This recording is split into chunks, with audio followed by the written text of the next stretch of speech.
Oke, selamat pagi. Eh, Kali ini kita akan bahas konsep utama strategi yang saya bahas di ebook membaca pergerakan forex market.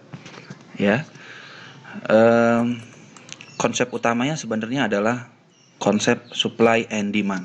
Ya, apa sih sebenarnya supply and demand? Supply and demand adalah penawaran dan pembelian. Ya, jadi konsep strategi ini berawal dari konsep prinsip ekonomi ya. Konsep prinsip ekonomi itu adalah beli di saat murah, jual di saat harga mahal.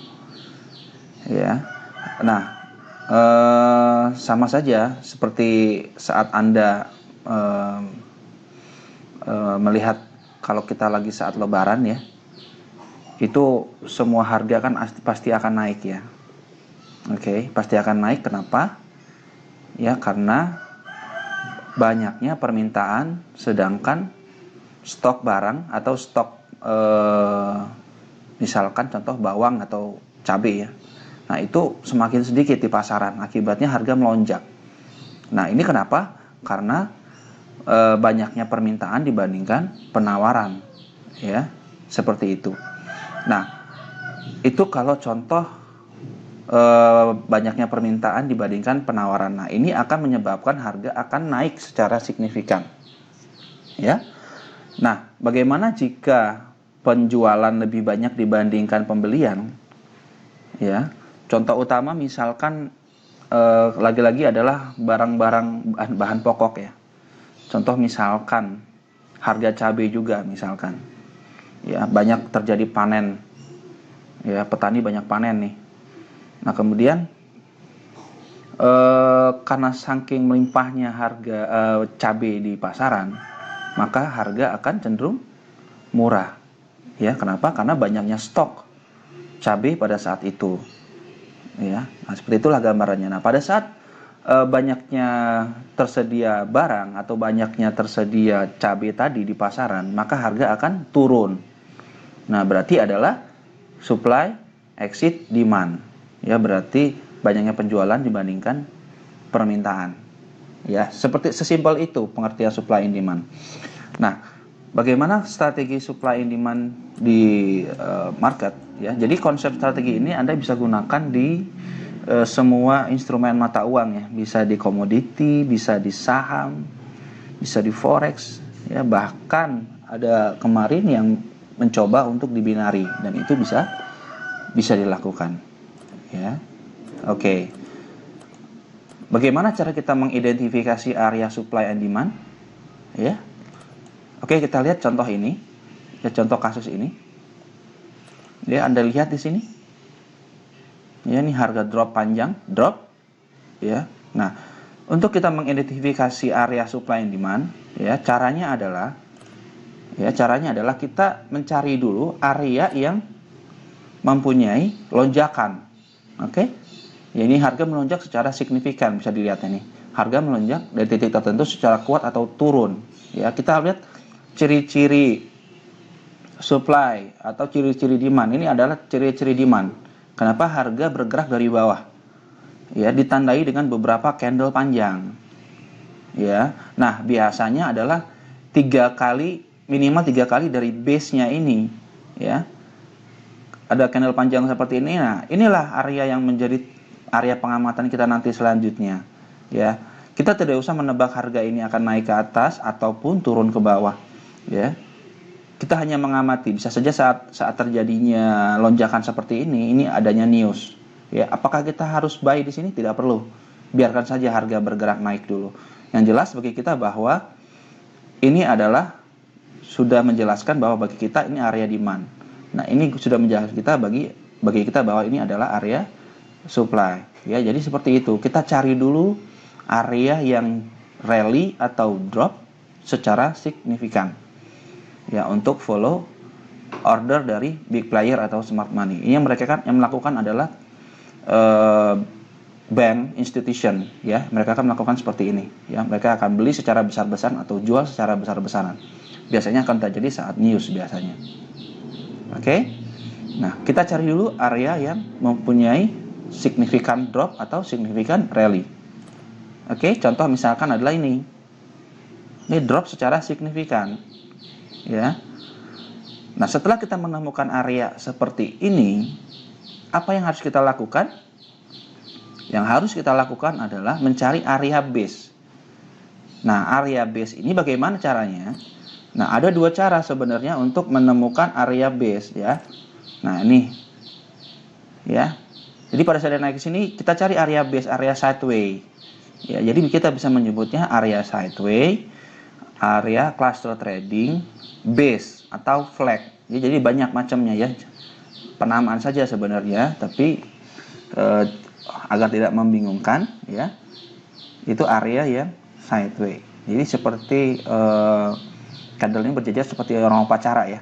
Bisa lihat di sini beberapa candle yang, nah, inilah yang disebut fase equilibrium, ya, titik keseimbangan, ya. Jadi pada saat harga seimbang kemudian naik, rally atau drop secara signifikan, maka ini menjelaskan bagi kita bahwa lebih banyak buyer dibandingkan seller, ya, lebih banyak pembeli dibandingkan penjual. Nah, kalau sudah banyak seperti ini, maka ekspektasi kita kemungkinan masih ada buy order ada di sini. Saat dia kembali, maka ekspektasi kita harga akan naik. Demikian juga kalau kita melihat yang sebelah kanan sini, harga drop secara signifikan, ya, dari titik equilibriumnya dia, titik keseimbangan, maka begitu dia drop, maka ini adalah banyaknya seller dibandingkan buyer, ya, supply exceed demand. Kalau ini demand exceed supply, ya. Nah, kita hanya mengamati area seperti ini. Nah, kita menunggu harga balik, ya. Jadi kita tidak mengejar harga, tapi kita menunggu di area yang tepat, ya. Nah, kemudian setelah kita menemukan base seperti ini, bagaimana cara kita untuk marking areanya? Oke, ada dua cara, ya, bisa menggunakan dua cara. Cara pertama adalah, ya, tarik garis pada high dari area base. Contoh, misalkan Anda berada di area supply, ya, maka kita tarik area yang high-nya. Contoh ini adalah high, ya, itu yang ada shadow-nya. Kemudian garis bawah, yang di bawahnya itu ada low-nya. Oke. Nah, kalau misalkan demand juga sama, shadow-nya kita ambil, ya, kemudian high. Jadi high, ya, low sama high atau low. Kalau di sini kan high-nya ada di atas, ya, kemudian low ada di bawah. Kalau ini kebalik, low-nya di bawah, high-nya di atas. Kenapa? Karena kita melihat perspektif yang ini adalah dari bawah. Oke, low, high, low. Contoh, kita ambil contoh misalkan yang kita mau marking supply zone, ya. Nah, contoh ini dia. Maka area yang menjadi area marking kita adalah ini, betul tidak? Betul, ya? Oke. Nah, ini dia. Ini adalah marking kita. Nah, kemudian kita bisa menggunakan, kita marking di sini. Oke. Nah, ini dia, ya. Kita lihat di sini adalah low-nya dia. Ada low-nya dia, ya. Oke, setelah kita lihat low-nya di sini,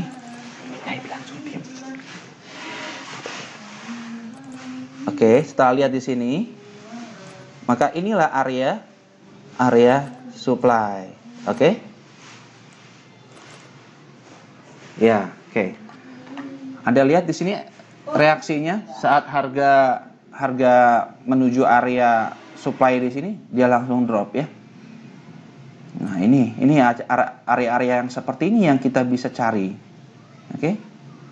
Nah, ini area supply. Oke. Clear, ya. Ini contoh area supply. Nah, bagaimana cara untuk memfilter, maksudnya saya adalah bagaimana cara kita mencari area-area yang the best, ya. Cari area yang dropnya itu minimal 3 kali dari area supply atau area demand, ya. Contoh misalkan ini, harga drop dari area base, kita lihat di sini, base-nya ini sekitar 33 pip, ya. Pada saat dia drop ke bawah, ini lebih dari 3 kali jarak dari area supply. Ya, seperti itu gambarannya. 3 kali dari area supply. Kemudian ditandai dengan big momentum candle ada di sini. Nah, bagaimana cara penempatan SL? SL Anda cukup letakkan di area sini. Sudah? Kemudian Anda letakkan SL di sini, kemudian TP di mana? Karena harga bergerak drop tajam di sini, maka jadikan ini sebagai take profit ya. Jadikan area taking profitnya di area sini. Ya. Area base. Oke. Sudah ya.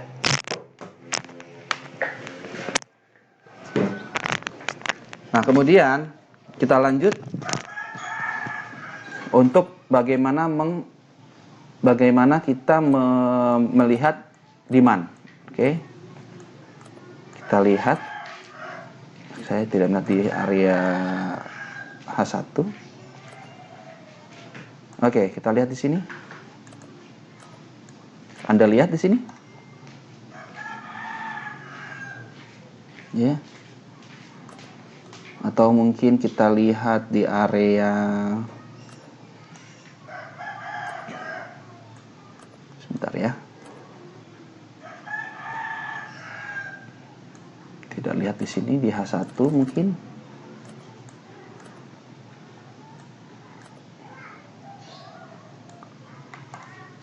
Oke, kita lihat di sini. Nah, ini dia ya. Ini area base, oke. Ini area base. Ya, Anda lihat di sini, dia langsung naik. Ya, ini dia.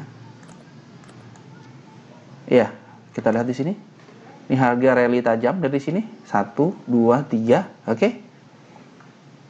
Saat dia naik, berarti kita bisa berkesimpulan bahwa banyaknya buyer dibandingkan seller ada di area ini. Ya, maka kita bisa tarik garis di mana? Kita bisa tarik garis, ya, markingnya itu adalah di low-nya. Oke, kita cari di low-nya. Kemudian kita letakkan di high-nya. Oke, seperti ini gambarannya. Oke, ini dia saat harga drop bawah, kita bisa buy di sini. Ya, ini adalah konsep dasar utama dari strategi supply and demand.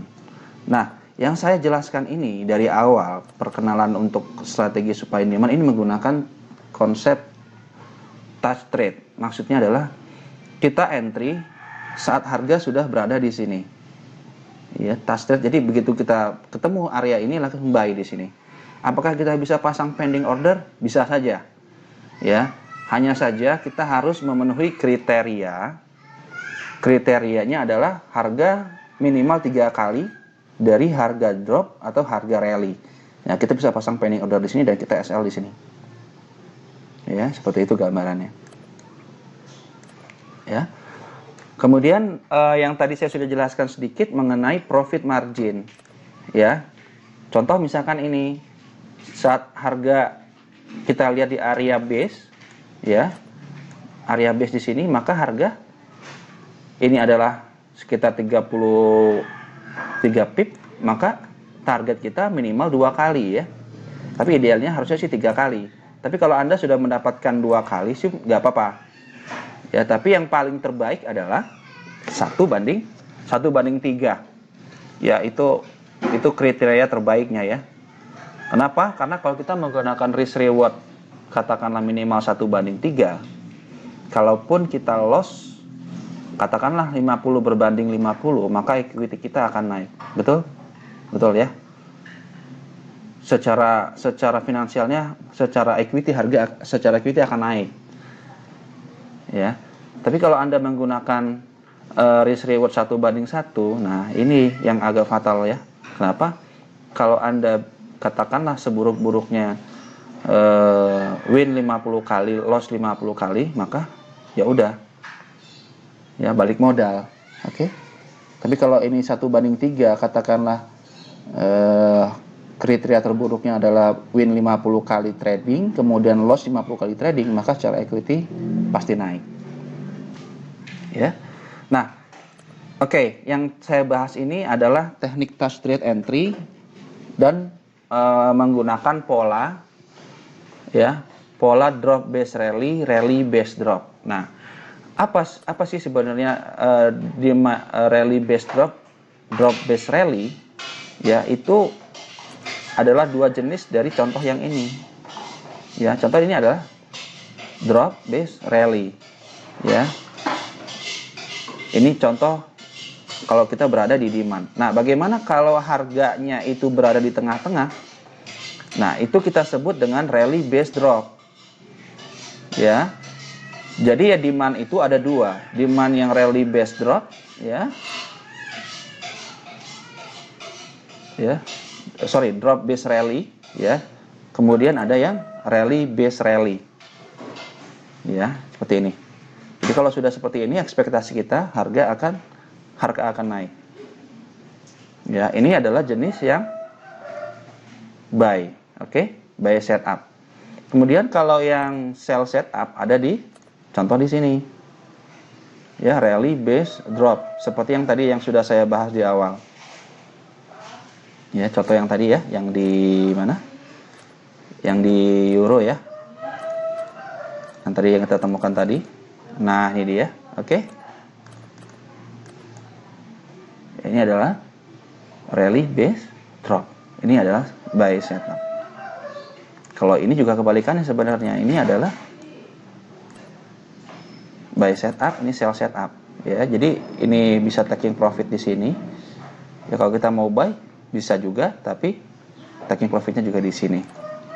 Ya, seperti itu gambaran kalau kita menggunakan strategi supply and demand. Nah, kemudian itu kalau rally base rally. Nah, bagaimana kalau yang drop base drop? Ya, drop base drop ini adalah contoh sell setup. Ya, contoh dari sell setup yang ada di sini ya. Oke. Jadi ini ada dua jenis sell setup, itu ada dua jenis, yang rally base drop, kemudian drop base drop. Oke.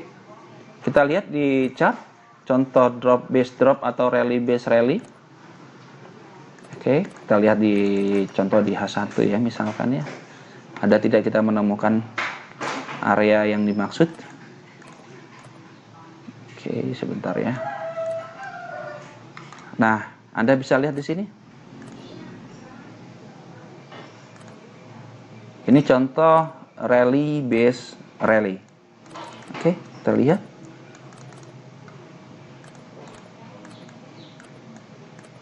Ya, ini dia, lihat. Ada lihat di sini. Rally base rally. Oke, lihat. Harga drop tajam, kemudian harga naik tajam ya dari area base-nya, kemudian dia pada saat balik kita lanjutkan untuk buy.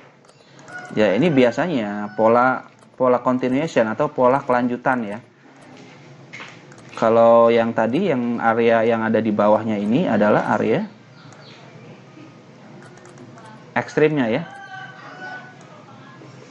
lembahnya ya, berada di paling lembah ya. Kemudian yang di sini adalah area yang berada di tengah-tengah ya. Kalau kita lihat di contoh di sini H4 ini nggak kelihatan, tapi kalau Anda lihat di H1 ini kelihatan dengan jelas adalah rally base rally. Oke. Ya, kita lihat di sini saya gambarkan. Seperti inilah gambarannya. Ya. Nah, bagaimana cara markingnya? Sama saja sebenarnya dengan konsep yang tadi, yang drop base rally. Kita ambil area yang high-nya di sini. Oke. Kita ambil high-nya. Kemudian yang low-nya ini sebagai area batas ya, batas bawahnya ya di sini ya. Oke, ini batas bawahnya untuk kita apa? Untuk meletakkan SL. Artinya jika harga sudah menyentuh ke bawah sini sudah, berarti kita kena SL. Ya. Nah, Penarikan seperti ini adalah cara yang pertama ya, yang tadi saya jelasin. Nanti saya jelasin di cara yang kedua, bagaimana kita cara menarik zone-nya ya. Ini cara yang pertama. Nah, yang saya bahas di area yang ini ya. Ini cara penarikannya. Oke? High, low. Oke? Low, high. Nah, bagaimana kalau menggunakan yang cara kedua? Cara kedua ini adalah contoh misalkan kita berada di area supply, maka acuan kita untuk penarikan zone-nya adalah high-nya itu kita tarik, kemudian close candle-nya ini kita tarik juga menjadi zone-nya. Oke? Kita tarik menjadi zone-nya ya.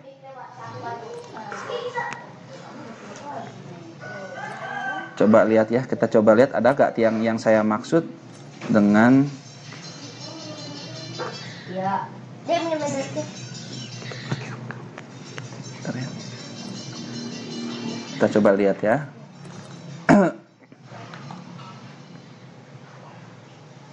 Oke, contoh misalkan ini gambarannya. Ya, Anda lihat di sini. Nah, ini yang saya maksud. Kita ambil apa? Kita ambil high-nya, closing-nya ya. Kita ambil close-nya. Nah, kemudian shadow-nya ini kita jadikan batasnya ya. Anda lihat?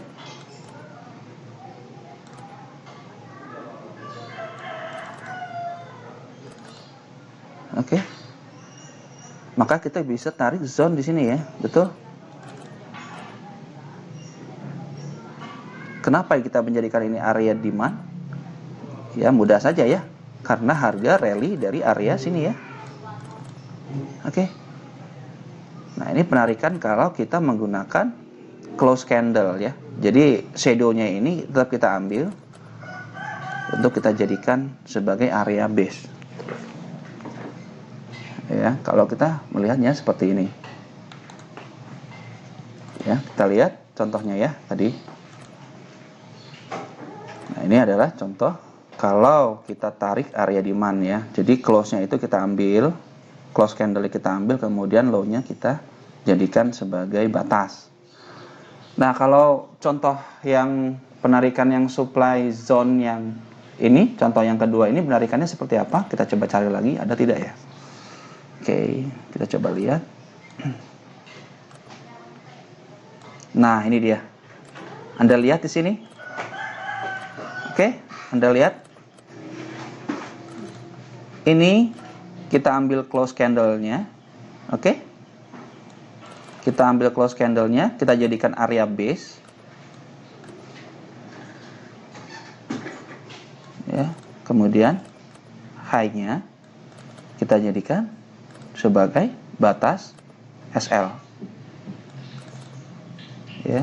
Nah, cara marking seperti ini Anda bisa temukan di drop base rally base drop atau pola continuation. Contoh misalkan ini berarti kan kalau seperti ini kita bisa cari yang drop base drop ya, pola kelanjutan. Kalau ini berarti kita cari juga yang rally base rally.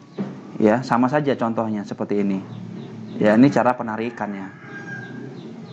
Ya, oke. Nah kemudian untuk kita buy atau sell, kriteria kedua sebenarnya adalah kita cari yang force retest. Maksudnya adalah zonanya itu fresh, belum pernah di retest. Ya, belum pernah di retest.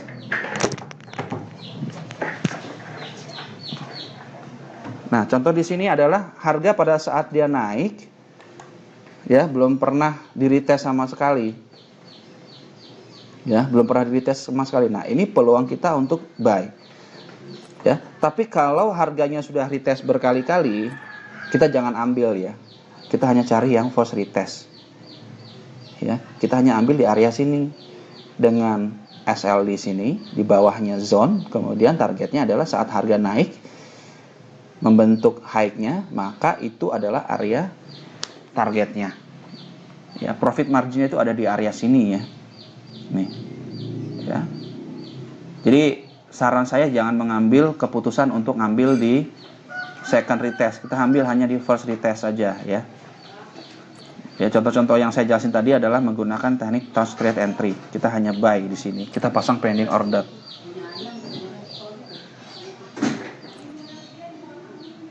Ya, oke. Oke, mungkin untuk perkenalan konsep dasar supply demand saya sudah jelasin ya dari awal. Nanti di pembahasan berikutnya saya akan bahas konsep strategi supply and demand price action. Nah, yang ini adalah supply and demand konvensional yang saya jelaskan. Oke, cukup sekian dari saya. Assalamualaikum warahmatullahi wabarakatuh.